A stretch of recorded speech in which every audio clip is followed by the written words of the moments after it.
আজ একটা রেসিপি করে দেখাবো, তার আগে ভিডিওটা বাবুকে দিয়েই শুরু করলাম, কারণ বাবু বলছিল মা আমাকে একটু ফোনে দেখাও।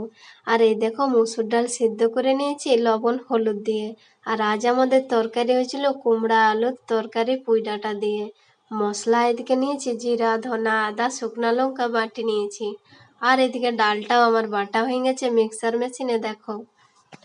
এবার একটা বাটিতে মুসুর ডাল বাটা, বেসন, পেঁয়াজ কুচি, লবণ আর একটু সামান্য জল দিয়ে ভালো করে মিক্স করে নিয়েছি। এদিকে কড়াইয়ে সরষের তেলটা গরম করে নিয়েছি ভালো করে। তারপরে বড়াগুলা এভাবে করে সবগুলা ভাজে নিচ্ছি। আর জানো তো, বড়াগুলা ভাজতে গিয়ে আমার একটু লাগিয়ে গেছিল বড়াগুলা, এই জন্য কিন্তু আমার অনেক ভয়ও করছিল তোমাদের দাদাভাই কি না কি বলবে। তারপরে দেখো বড়াগুলা আমার কিন্তু ভাজা হয়ে গেছে।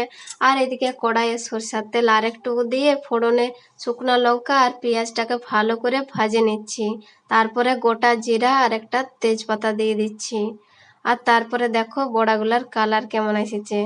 আর এই দেখো মশলাগুলা জলটা, এটা জিরা ধনা আদা শুকনা লঙ্কা বাটা, তার মধ্যে দেওয়া আছে হলুদ আর লবণ পরিমাণ মতন। তারপরে একটা গোটা টমেটো কাটেছি সেটা দিয়ে দিয়েছি।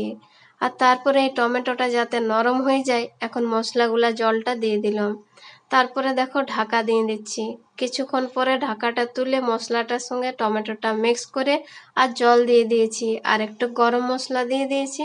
আর এই দেখো বড়াগুলো এখন ছাড়ে দিলি। এই রান্নাটা কিন্তু আলু দিয়েও করা যায়, তবে আজকে আমি প্লেন ভাবেই করলাম।